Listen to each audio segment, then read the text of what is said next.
కథాభిమానులందరికీ స్వాగతం అండి. ఈరోజు నేను చెప్పబోయే కథ తెనాలి రామకృష్ణ కథలో ఒక చిన్న సంఘటన. ఏమిటంటే అది విలువైన కానుక. ఒకసారి ఏమైందంటే శ్రీకృష్ణదేవరాయల వారు యుద్ధంలో గెలుపొంది సభకులకు విలువైన కానుకలు ఇచ్చి సంతోషపెట్టేశారు.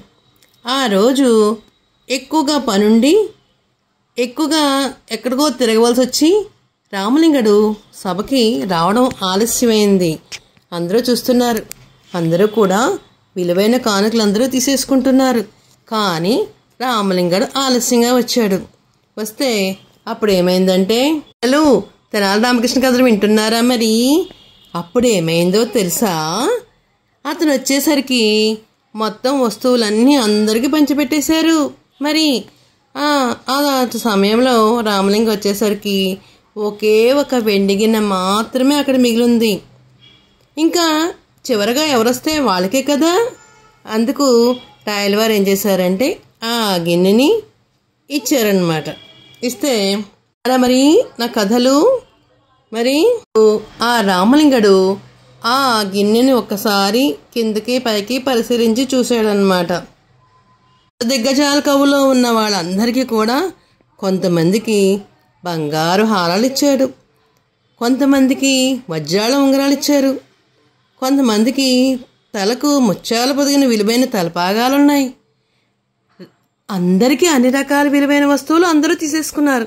పాపం రామలింగడు ఒక్కటే వెండి గిన్నె మాత్రమే ఉంది అక్కడ. మన అష్టదిగ్గజాల కవులు ఊరుకుంటారా? ఆహా, మనందరికీ ఎంతో విలువైన కానుకలు ఇచ్చారు మన రాయలవారు. రామకృష్ణకి చూసారా మరి ఎంత వెండి గిన్నె ఒకటే వచ్చింది అని వాళ్ళు గుసగుసగా మాట్లాడేసుకుంటున్నారు. అప్పుడు రామలింగడు ఏమీ అనలేదు, అక్కడికి వచ్చి నుంచున్నాడు. వీళ్ళందరూ అనుకుంటున్నారు, అష్టదిగ్గజాల కవుల్లో కొంతమంది, తర్వాత తాతాచార్య వారు కూడా అంటున్నారు, భలే వీడికి భలే పొగరనిగిందిలే. మనకైతే రాయలవారు మంచి మంచి గొలుసులు, చక్కగా ఉంగరాలు, వజ్రపు ఉంగరాలు ఇలాంటివి ఎన్నో ఇచ్చారు. వాడికి చూసారా ఒక వెండి గిన్నె మాత్రమే దొరికింది. ఏం చేస్తాం, ఎవరి అదృష్టం వాళ్ళది అని ఎవరి మట్టుకు వాళ్ళు మాట్లాడేసుకుంటున్నారు అంతే అక్కడ. అలాంటి సమయంలో రామకృష్ణ ఆ వెండి గిన్నెని తీసుకున్నాడు.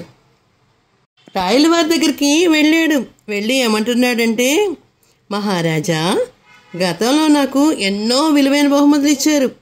ఇప్పుడు ఎవరైనా నన్ను మహారాజు గారు ఏమిచ్చారు అని అడిగితే ఈ ఖాళీ గిన్నెను ఎలా చూపించమంటారు? నాకెంతో అవమానంగా ఉంది కదా అని రాయలవారిని మన తెనాలి రామకృష్ణ అడిగాడు. అప్పుడు రాయలవారు అంటున్నారు, నీకేమిటి ఖాళీగా ఇవ్వడం ఏమిటి? నీకు అలాంటి అగత్యం ఏమి లేదు, నీకేం భయం లేదు, నేను ఇస్తాను కదా, అంతకంటే విలువైన వస్తువులు నీకు ఇస్తాను కదా అంటూ రాయలవారు ఏం చేశారంటే వెంటనే మెడలో ఉన్న వజ్రాల హారాన్ని తీసేసి వెండి గిన్నెలో వేసేసారు. దాంతో రామలింగడికి విలువైన కానుక దొరికిందని అంతకుముందు అనుకున్నారు కదా అష్టదిగ్గజాలు, వాడికి చిన్న వెండి గిన్నె కదా రాయలవారు ఇచ్చారు అని అనుకున్న వాళ్ళందరూ కూడా మొహాలు మాడిపోయినాయి.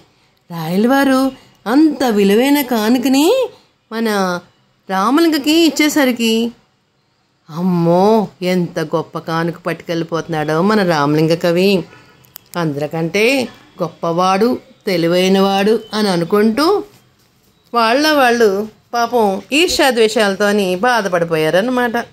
ఇది జరిగిన విషయం. చూసారా మన రామలింగ కవి ఎంత తెలివైనవాడో.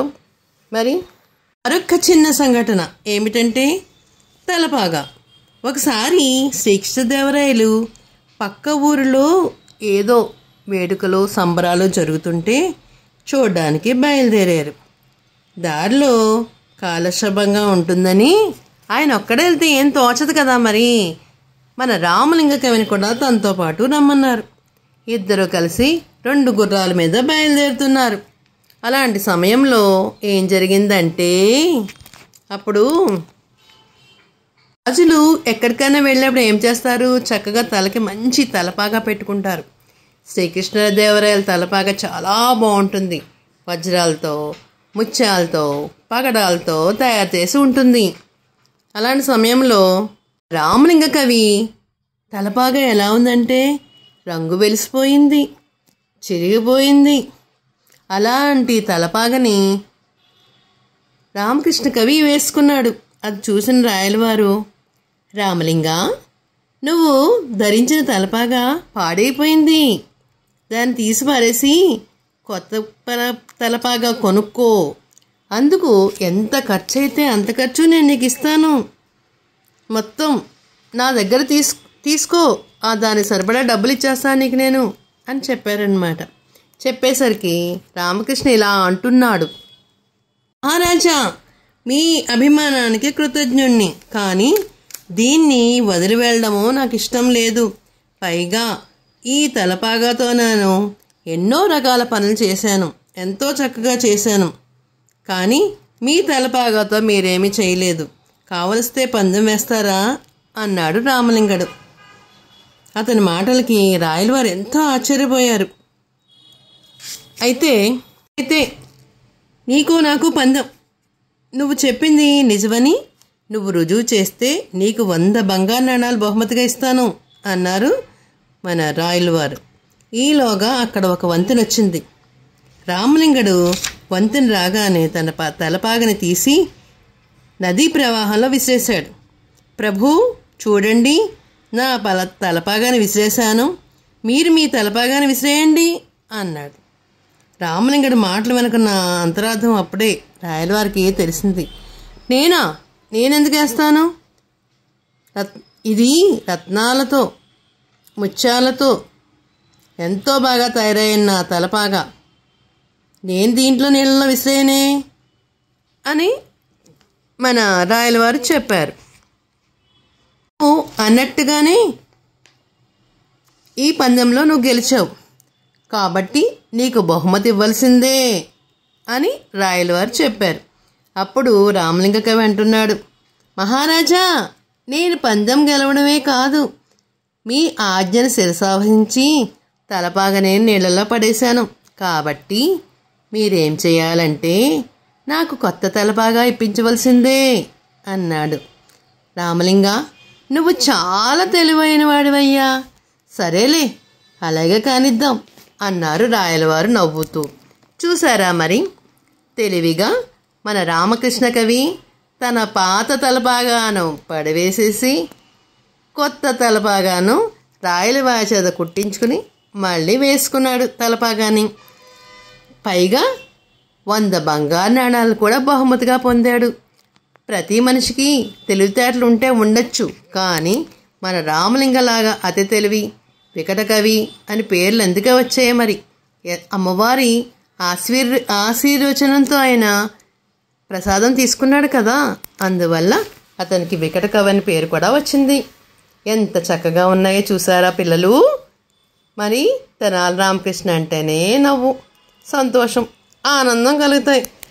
ఏ పని చేసినా ఆయన తెలివితేటలకే హ్యాట్స్ ఆఫ్. మనం కూడా ఏం చేయాలంటే ఏదైనా సమస్య వచ్చినా ఏదైనా వచ్చినా చిన్న చిన్న కథల రూపంలో వింటూ వాటిని ఆచరిస్తూ ఉంటే మనకి కూడా చాలా బాగుంటుంది. పిల్లలకి ఫోన్లు ఇవ్వకూడదు అని అంటున్నారు, అలాగా టీవీలో కూడా చూడొచ్చు. యూట్యూబ్ అని కొడితే వచ్చేస్తుంది దాంట్లోని. పెద్దవాళ్ళు పిల్లలకి కథల రూపంలో చెబుతూ బెడ్ టైమ్ స్టోరీస్ కూడా చెప్పుకోవచ్చు. మరి అయితే తెలుగువారి దీపకాంతికి లైక్ చేసి, షేర్ చేసి, సబ్స్క్రైబ్ చేసి కామెంట్ రూపంలో పెట్టండి. మరి నా కథలు ఎలా ఉన్నాయో ఏమిటో కామెంట్ చేయండి. తెలుగువారి దీపకాంతిని లైక్ చేయడం మర్చిపోకండి సుమా.